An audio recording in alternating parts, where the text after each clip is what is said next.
Nicholas Moreano at Halas Hall. Nick, also a champion. He's a champion. This is a champion at life, really. I got it right here. Nick Moreano. He's on the ball right there for you. And I got to tell you, I'm going to secretly sign that ball by the end of the day. Nick's better half, Stephanie, was absolutely dominant last night. Her best game of the season when we absolutely had to have it. So that's what we need Justin Fields to do in the fourth exactly quarter. Right. Nick, sorry to leave you waiting there. Sorry to pull a Carm and do that to you. When you want to talk about leadership, he put last year when they lost in the playoffs 19-4 to the same team you beat, he put June 27th. We got our asses kicked tonight. This is Nick you're quoting now. Nick said this. This is what a leader says. Take notes, Matt Eberflus. We got our asses kicked tonight, but it's only year one for CHGO Sports and the keeper of the Cup League. We will get there. Let's go. Champions. That's right. That's right. That's exactly right. And as I said earlier, Nick, if you weren't watching the show, I guaranteed a back-to-back. So, just stay ready. So that was the opposite. I mean, look, this first year, I'm going to be completely honest. I didn't even know how to hit out there. I can field, I can run. So once I learn actually how to hit, it's over with. Like, it's going to be running back to back to back. So, I agree with that. We knew that the one day they put you in charge of the lineup last year, and you drew a triangle and not a baseball diamond.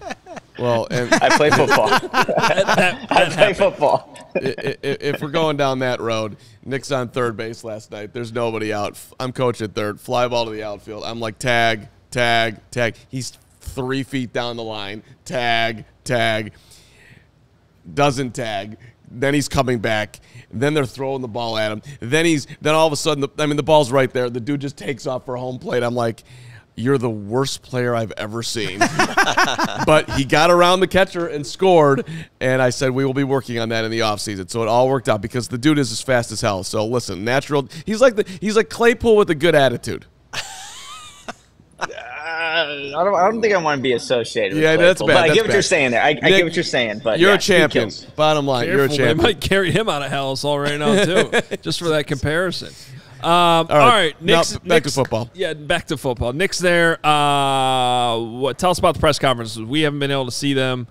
You had Luke Getsy and Richard Hightower and the that's all who talks. Fourth and one. What did he say? Was anybody fired?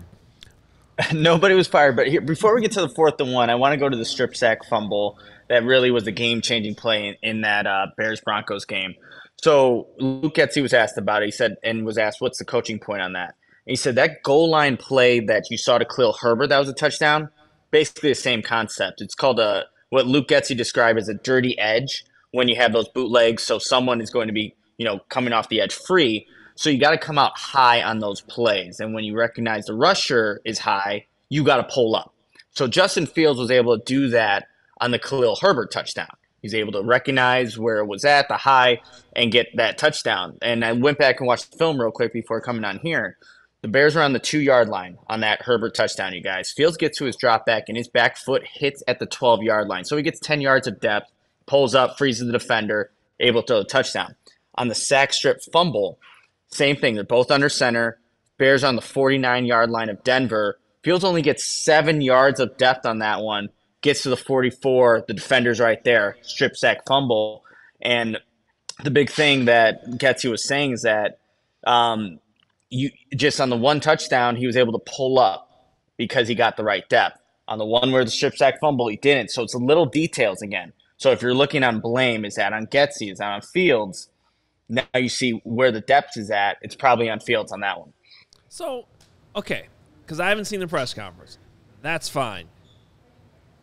You're probably right with the 5 yards. It's a great observation by you, too. Did he then follow that up with, but maybe I shouldn't have called that play? He did not, but he did say how. Sorry, that's what's bothering me here, Nick. Right? Like, it's okay to point out that, hey, that the quarterback didn't get the same amount of depth. But maybe you should also add, Justin kind of bailed me out on that last one, too, when he got that touchdown to Khalil Herbert, because Justin made an incredible play on that. And it's like we probably should have seen that they kept blitzing the boot and maybe I shouldn't have called. Like, even if it's not even how you feel. That's what, in my opinion, that's what good coaches do. They still deflect some of the blame off the players. You can explain what the player did wrong, but then also add, I got to do better too there, and maybe I shouldn't put that player in that position. The same thing happened with Darnell Wright takes the blame for the 4th and 1. I got to get to the linebacker. Then Flus comes to the podium. Yeah, the tackle there's got to chip and get to the linebacker. Meanwhile, we have Josh Lucas on Hogan Johns today breaking down film, and he's like, there's not a single tackle in the league that could get to that linebacker the way the linebacker basically run blitzed on the play because they knew what play was calling. It was a bad play call. And I haven't heard anyone else. What did he say about that? Did he take any responsibility for that call? Yeah, so the 4th and 1, he wanted to make sure everyone was on the same page in terms of what that call was and so they can execute it properly. But he did say, Getsy, that Fields was comfortable with it. That was a play. That was the 3rd or 4th time they ran that play in that game. And Luke Getsy said defensively how they were lined up, it was perfect for what that play call was. But then, again, he also said we just didn't do the job, didn't execute on our part based off of what the defense was presenting. And, again, he said that this was a play that Fields was comfortable running. He made the right decision to give it. Getsy said, so Fields made the right decision, just, again, didn't execute it right. Okay. That's infuriating. I mean, that's infuriating. It's always the execution. I don't mean to plug the other show, but I'm telling, we have a film breakdown on Hogan Johns on the YouTube channel. When this show's over, go check it out. Josh Lucas says there's not a tackle that can get to that, and he broke it down from 3 different angles. There's not a tackle that can make the block on the linebacker. Asking that player to do that is not fair. And I feel the same way about the boot, the fumble. Okay, maybe if Justin goes 5 yards back, it's not a fumble, but he's got nowhere to go on that one. The guy is in the backfield on his ass too fast because it's too predictable. Both of those plays were too predictable. The players reacted, the Denver Broncos reacted like they knew what was coming. And bad things happen for the Bears on both of those plays. And it's not just all on the players. To put it all on the players, quite frankly, I think is bullshit. And real quickly on that strip sack fumble, too, you see the design. Cole Kmet's kind of going from left to the right. It's supposed to be open on the flat there. That's not there. So even if Fields avoids that, that dirty edge defender there, there's nowhere for Fields to really go with it, and unless he improvises and makes something happen out of nothing.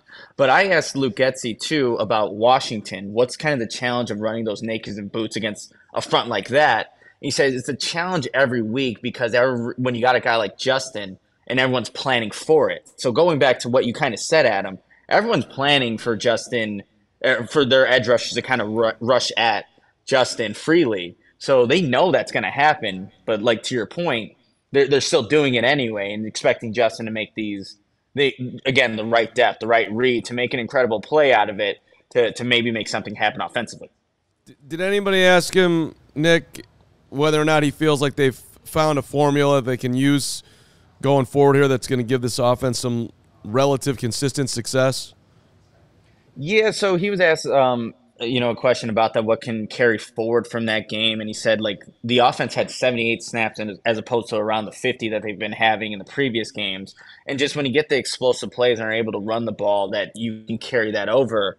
But he was also asked, is that more progress on the Bears offense or, playing a crap defense? Right. And Getsy said, well, everyone in this league is really good. Every challenge is different as well. No. But and then he went into talking about Washington's front and how good they are. But to an extent, I do see what Luke Getsy's saying, but, Denver's just giving everybody yards and points at this point. So we got to see how they're going to get creative. And I think that was something that Cole Kmet said in his press conference yesterday, that against Washington's front, you have to get creative. When I asked Luke Getsy the question about the nakeds and boots, how does that change up your game plan? He said we just got to get creative to get every aspect of our game going. So in this Thursday night game, guys, if we see something different offensively, creativity, so to speak, I wouldn't be surprised because we heard it from Cole Kmet, just kind of heard it from Luke Getsy. So we'll see how that plays out on Thursday night.